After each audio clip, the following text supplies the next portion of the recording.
My name is John Fortune, and today I'm going to read you a book about the first person to walk on the moon. Wait, what? Someone actually walked on the moon? Yes, they did, and they did it 53 years ago, on July 20th, 1969. I was just a boy, only 10 years old. Neil Armstrong was the first person to step on the moon, and his words to commemorate that occasion were, "That's one small step for man, one giant leap for mankind." Let's read the book, I Am Neil Armstrong, and learn more about what it takes to get to the moon. This book is from the Ordinary People Change the World series and is written by Brad Meltzer and illustrated by Christopher Iliopoulos. I am Neil Armstrong. I grew up on a farm with no electricity. When I was 8 years old, my goal was to climb the silver maple tree, the biggest one in my backyard. It seemed impossible. The tree was so big, and I was so small. How would I do it? I needed to be brave. I wasn't a brave kid. Back in Ohio, when I was 3 years old, I got scared when we went to see Santa Claus. Say cheese, and I was shaking like a leaf. I'd also need to be smart. As a kid, I loved to read. In first grade, I read more than 100 books. Really? Yep, more than 100 in 1 year. Finally, I'd need to be patient. During Monopoly games, my brother would get so upset and kick the table. I always stayed very calm. Yet to climb that huge tree, the only way to get to the top was this. I had to take that very first step. Up we go. Climbing the tree was like a puzzle. I needed to pick the right branches in the right order. I had to engineer or figure out a solution. I had to use my brain even more than my body. Plus, I loved the feeling of being up so high, but then I grabbed a dead branch and crack! I fell 13 feet. I landed flat on my back. Should I get Mama? Yeah. Luckily, I wasn't very hurt. On that day, I did learn not to grab dead branches. But the most important thing I did was to get back up again. Success never comes easy. It takes hard work. And when it came to hard work, I was really good at that. At 10 years old, I mowed grass at a cemetery for 10 cents an hour. Then I worked at a bakery. I was so small I could fit into a mixing vat to clean them. Those jobs helped pay for the one thing I love more than anything else, airplanes. My mom bought me my first toy plane when I was 2 or 3 years old.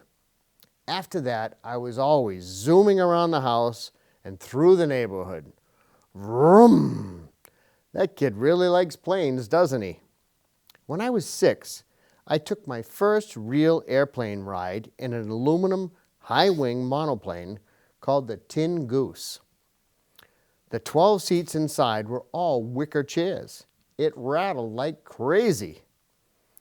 This is not a good idea. My dad was scared. I enjoyed it. I became obsessed with learning about planes, reading about them, and even building them. As a kid, I built so many model airplanes, they covered my entire bedroom and part of the basement. By the time I was 15, instead of buying toy airplanes, I started saving my money for flying lessons. I worked 3 jobs, making 40 cents an hour. It took me over 22 hours to pay for a single flying lesson. Let's go on another flight. You really like planes, don't you, kid? What gave you that idea? By 16, I got my real pilot's license, even before I got my driver's license. As a teenager, I loved flying so much, I'd have the same dream over and over. In the dream, by holding my breath, I could hover over the ground. I didn't fly or really move. I'd just float there. When I got older, I joined the Navy, flying in 78 missions during the Korean War. On one of them, my plane lost its wing, so I needed to eject and get out immediately. I'd never taken ejection training, so even though my plane was about to crash, I had to stay calm and read the directions written on the seat. Let's see how to open the parachute. I landed safely in the water. By the end of the war, the U.S. gave me many war medals. Though I never bragged about them, I've been taught to stay humble. In college, I studied how to be an engineer, which is a person who designs and builds machines and structures. That love of engineering led me to become a test pilot. At Edwards Air Force Base, we'd test the newest planes, like this X-15 rocket plane, which went up to 4,525 miles per hour, otherwise known as Mach 6. That's still the fastest anyone has ever moved in a manned-powered aircraft. Engineers test and learn, test and learn. By flying that rocket, we learn new things about aerodynamics, how the air affects a plane, hypersonic speed, and the best materials to use on airplanes. Making things better, that's engineering. In 1957, the space race had begun. Both America and Soviet Union were competing to be the first into outer space. The Soviets sent the first satellite into space. It was named Sputnik. Then they sent the first living creatures that survived space travel, 2 dogs named Srelka and Belka. The Soviet Union also sent the first human, Yuri Gagarin, into space, though we sent a person named Alan Shepard soon after. America wanted to catch up, so President John F. Kennedy issued a challenge that year. I believe that this nation should commit itself to achieving the goal, before this decade is out, of landing a man on the moon. A man on the moon, can you imagine? Not even the Soviets had traveled that far. So how would we manage to climb that high? The only thing we knew for sure was this: we'd have to engineer a solution. We'd need new ideas, new equipment. And to fly all the way to the moon, we needed a new type of pilot, an astronaut. From all across the country, people, including me, applied to be astronauts for NASA, the National Aeronautics and Space Administration. To check if we could handle space, NASA put us through lots of wild tests. Here, they shot ice water into my ear to see how I'd react to the cold.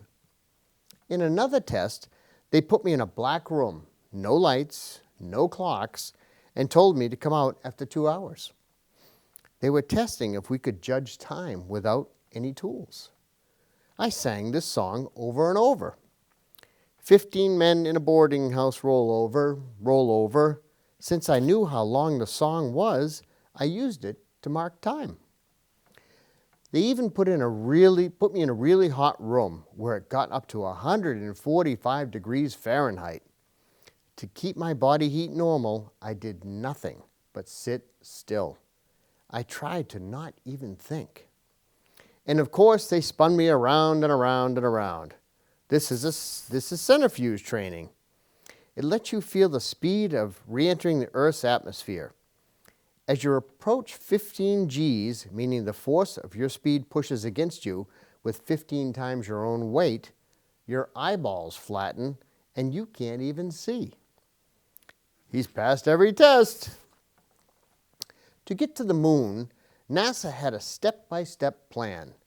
The Mercury missions would take Americans into space, and the Gemini missions would take us into orbit around the Earth. With each step, we could get a little further and go a little higher. In March of 1966, I was ready for my first space flight on the Gemini 8. The goal was to fly alongside and dock with another spacecraft, so we were both linked together. Look at the Earth from up here. I wonder if I could see my house in Houston. It was the first time two spacecraft ever connected in space. Everyone started celebrating at the moment we were docked, and then suddenly we were undocked again and spinning out of control. Something's wrong. What's happening, Gemini? Are you okay? We were tumbling end over end. There's a short circuit in one of our thrusters. If we can't stop spinning, the force will tear the ship apart. After all those years as a test pilot, I knew how to stay calm. I kept my eyes on the controls so I could fire another thruster to stop our spin. The mission had to be stopped earlier than planned. We landed safely, but it taught me another lesson. Nothing in space is easy. Over and over, there were setbacks and devastating crashes.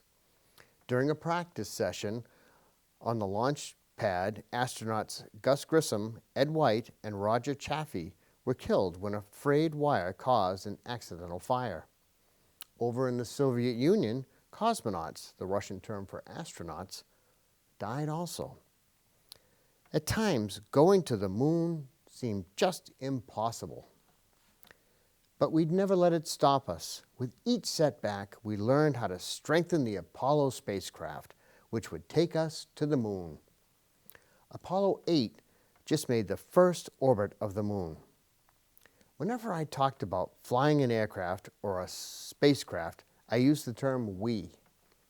That's because every accomplishment any of us achieved required the help of so many others, from scientists and engineers to welders and mathematicians, to tailors who sewed the space suits, to all the astronauts from the previous missions. Catherine, would you check these numbers? When Apollo 11 was finally ready, I said to the flight director, please tell everyone who worked on this that this is their launch. Tell them they'll be riding with us all the way.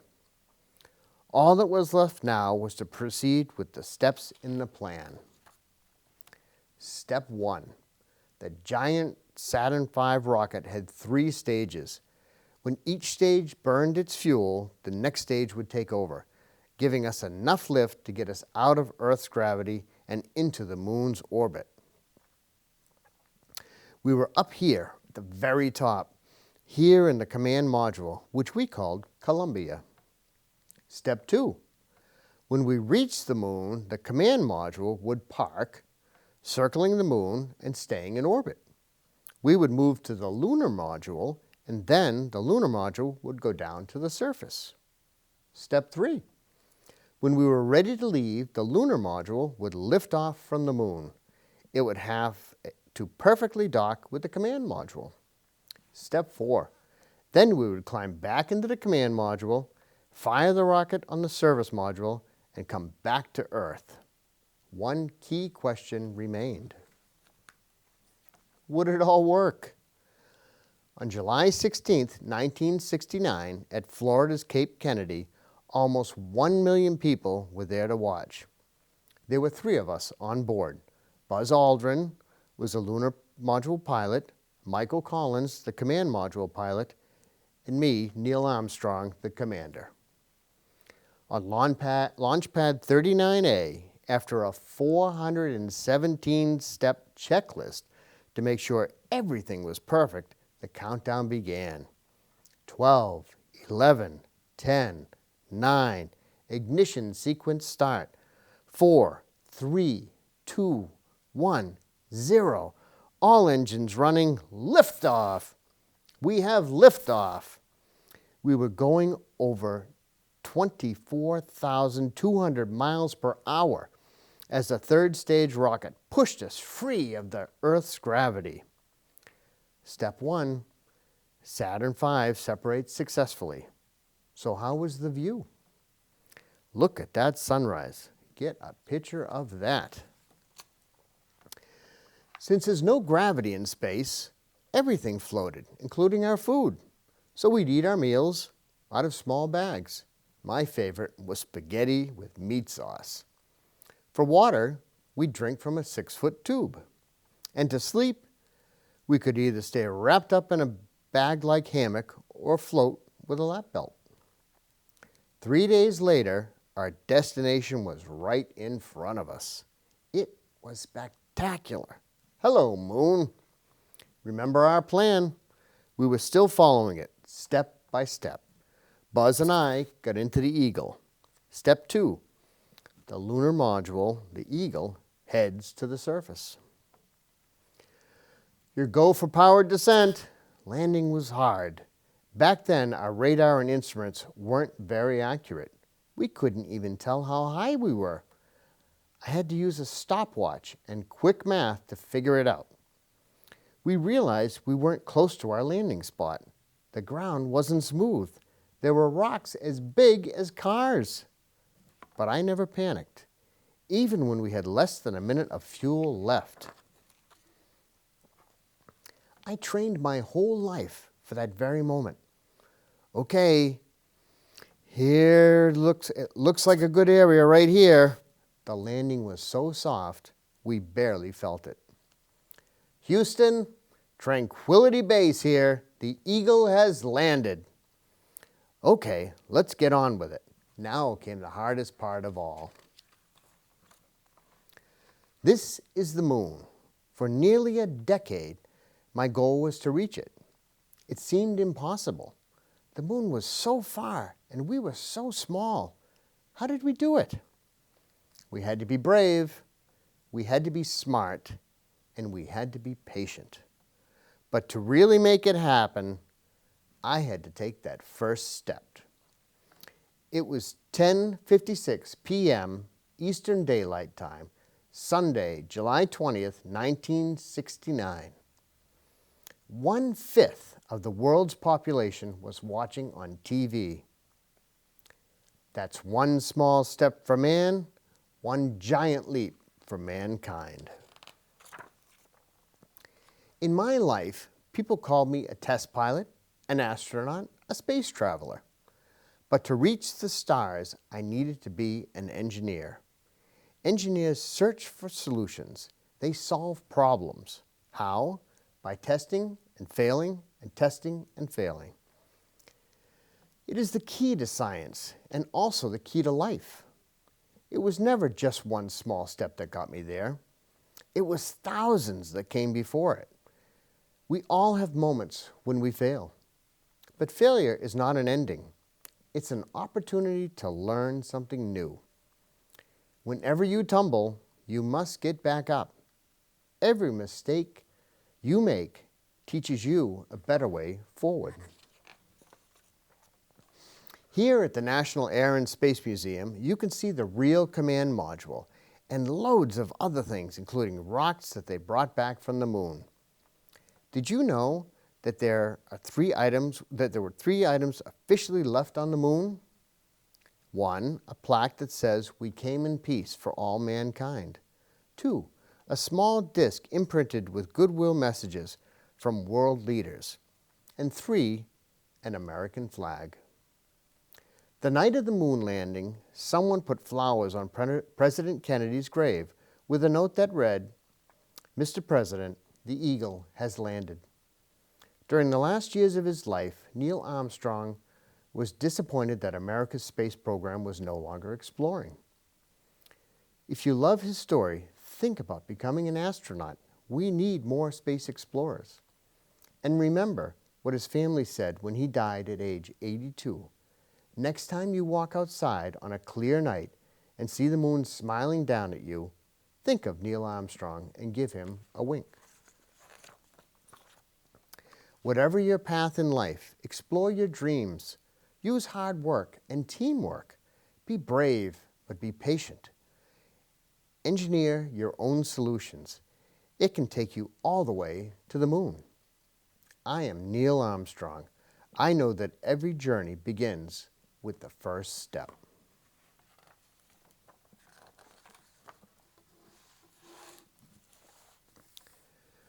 Wow, 53 years ago, Neil Armstrong walked on the moon. It wasn't easy, It took time, lots of hard work, lots of smart people, and persistence. The same is true with any great accomplishment, whether it be a math test or landing a person on the moon.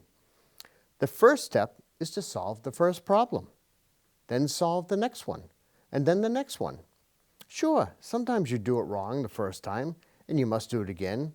But if you solve enough problems correctly, you are sure to have a great accomplishment, or at least get a good grade, just like Neil Armstrong did.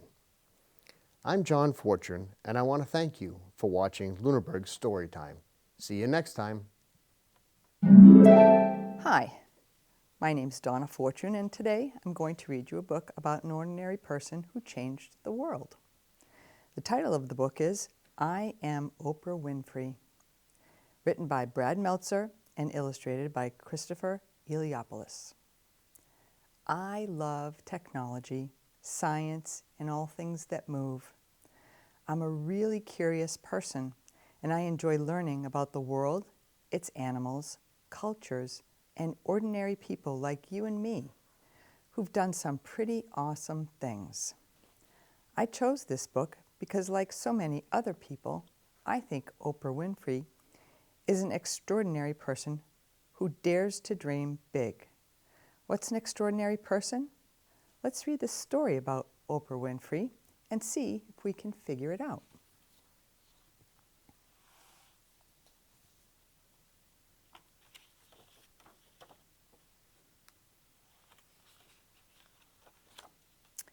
I am Oprah Winfrey.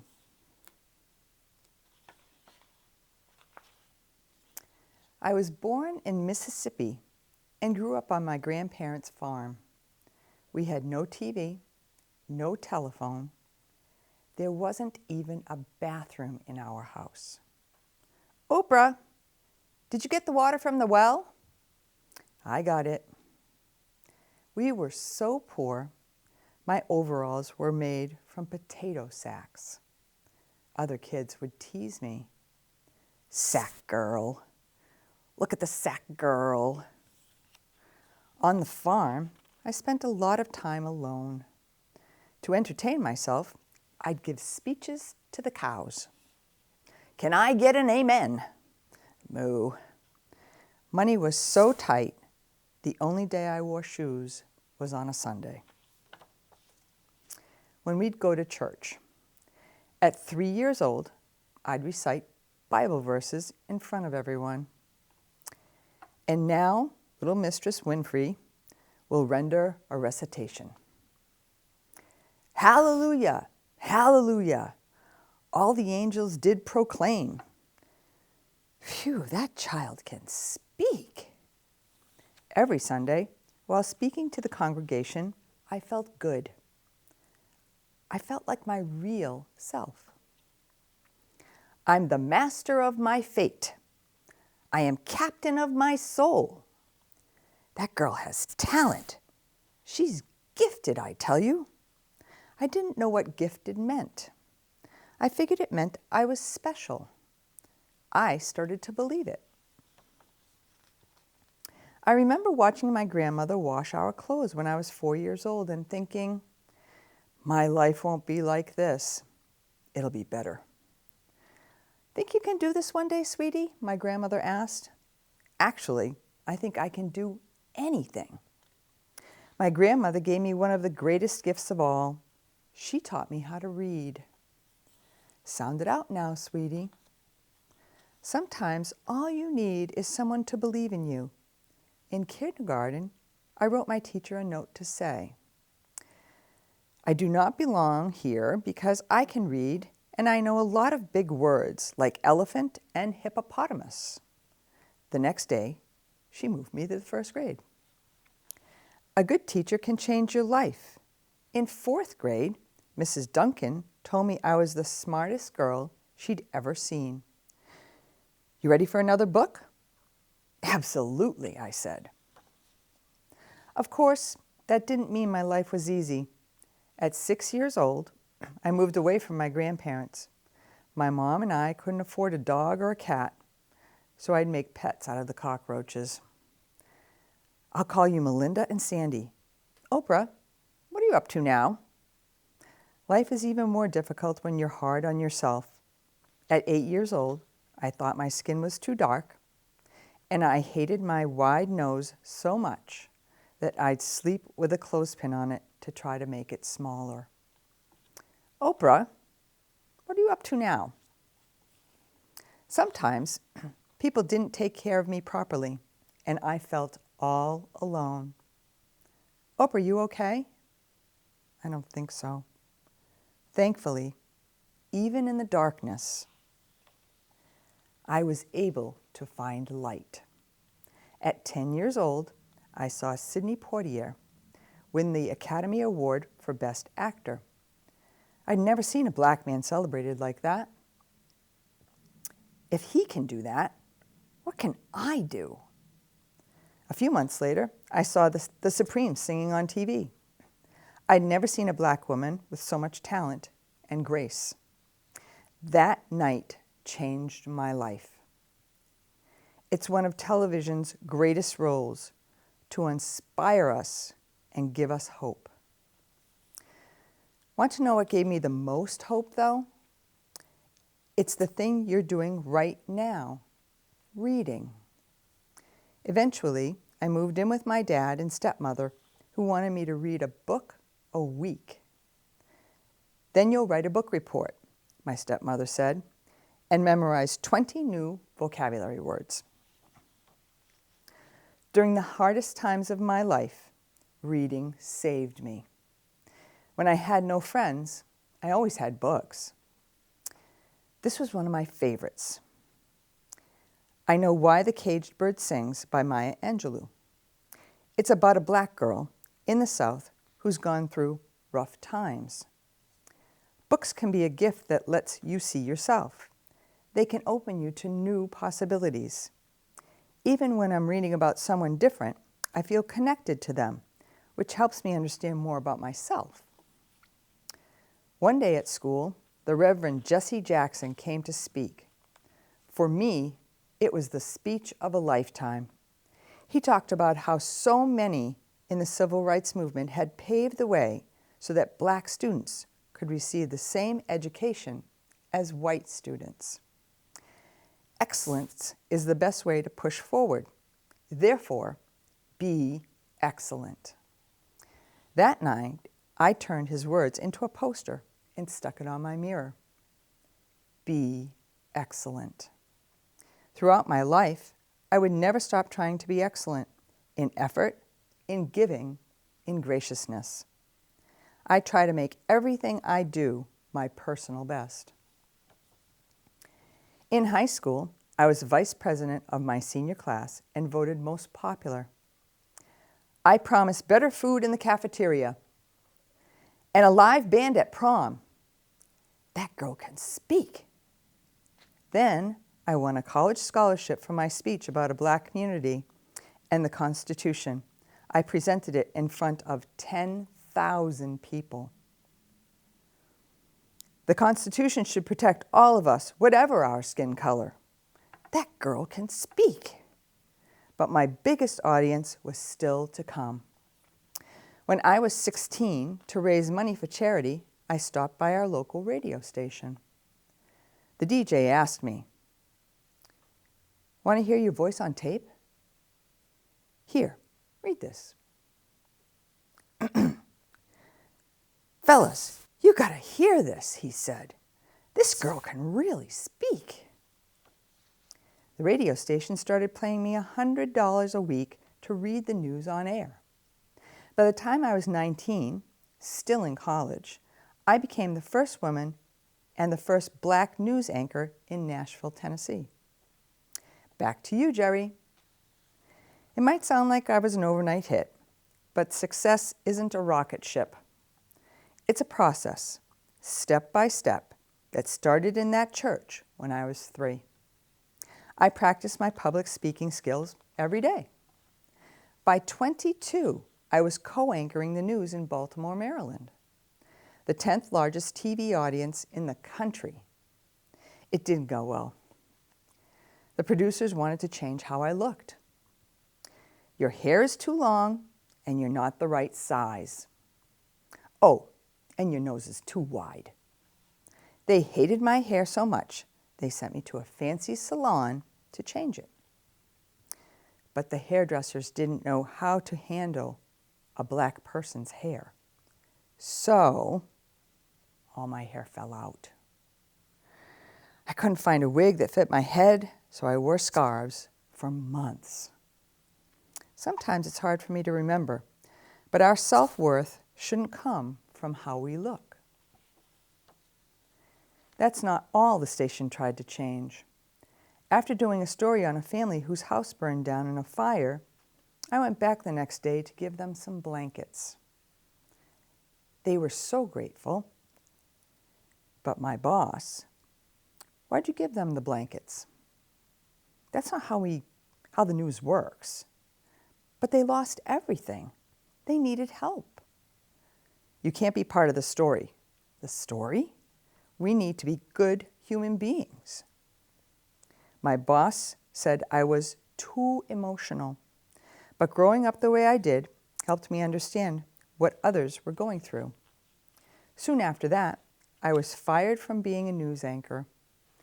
But the station was getting ready to launch a talk show, and the new manager thought I'd be the perfect person for the job. She really cares what people are saying. That's not a weakness, it's her strength. On her talk show, she asked Tom Carville, "How'd you get the idea for soft serve ice cream?" Finally, I'd found my calling. The secret to the show's success was simple. All I had to do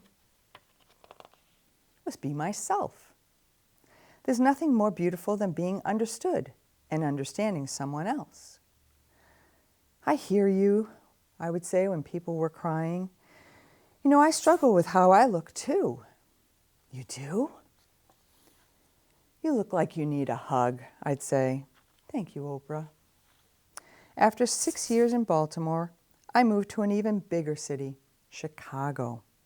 Soon, the network turned my half-hour show into a full hour.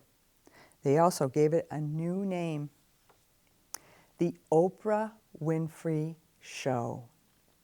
Whether I was interviewing presidents, movie stars, or regular people, my approach never changed. I was the first black woman to have a nationwide TV program. I let people speak, and I let them know I was listening. Millions of others listened along with me. For 21 years, we were #1 in our time slot. My team didn't stop there. In addition to the TV show, we also built a book club.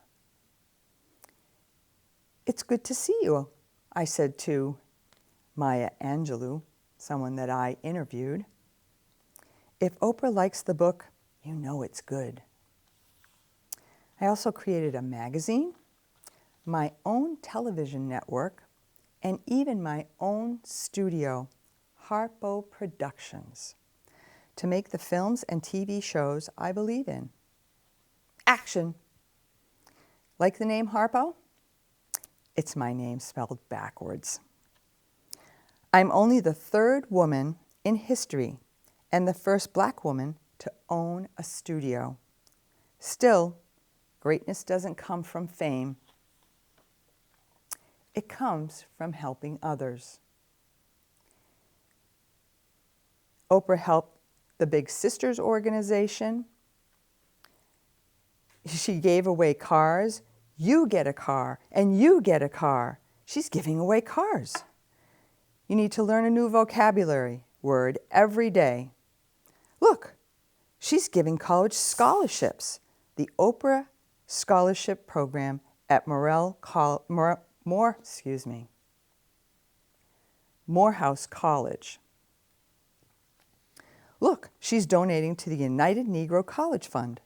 She's helping pass the Oprah Bill, the National Child Protection Act. She's funding schools, women's shelters, a clinic, children's shelters. She's helping those most affected by coronavirus. And wait until she you see what she does around the world. She's also given $20 million to the National Museum of African American History and Culture. She's helping homeless pets get adopted, like puppies. Oprah's Angel Network helps women and children rise to their potential. In South Africa, I also built the Oprah Winfrey Leadership Academy for Girls. It's a school where academically gifted girls from at-risk backgrounds can get amazing educations. Oprah has built 55 schools in 12 different countries. Like me when I was little, the girls in the Oprah Winfrey Leadership Academy for Girls just need a little chance, somebody to unlock the talent inside them and tell them they can do it. In my life, I was told my skin was too dark, my body was the wrong size, and that I cared too much about people. There's no such thing. This is who I am, and that's all I need to be. It's easy to worry about what others think, but don't let anyone define you. Don't let them tell you you aren't enough. The only person you need to be is you. Take it from me. It's the greatest gift that you can give yourself. The Oprah Winfrey Show is the most successful talk show in history. Did you know Oprah was produced over 30 films and appeared in 15? Including The Color Purple, she was nominated for an Academy Award for Best Supporting Actress. In 2013, she was awarded the Presidential Medal of Freedom, the nation's highest civilian honor. Oprah has been called the greatest black philanthropist in history. And most of her donations are given anonymously, so people don't even know the good work she's done. Everyone has a story to tell. You do too. When you share your story with others, something becomes clear. You're not alone. The more we talk, the more we connect, the more we listen, the more we learn. I am Oprah Winfrey, and I know that to live your best life, you need to be your true self.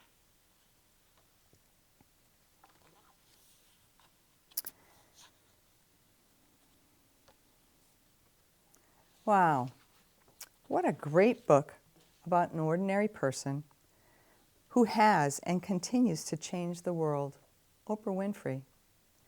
It's been my pleasure to share this book about Oprah Winfrey and her amazing story with you today. I hope to see you all again on Lunenburg Storytime. Thanks for watching.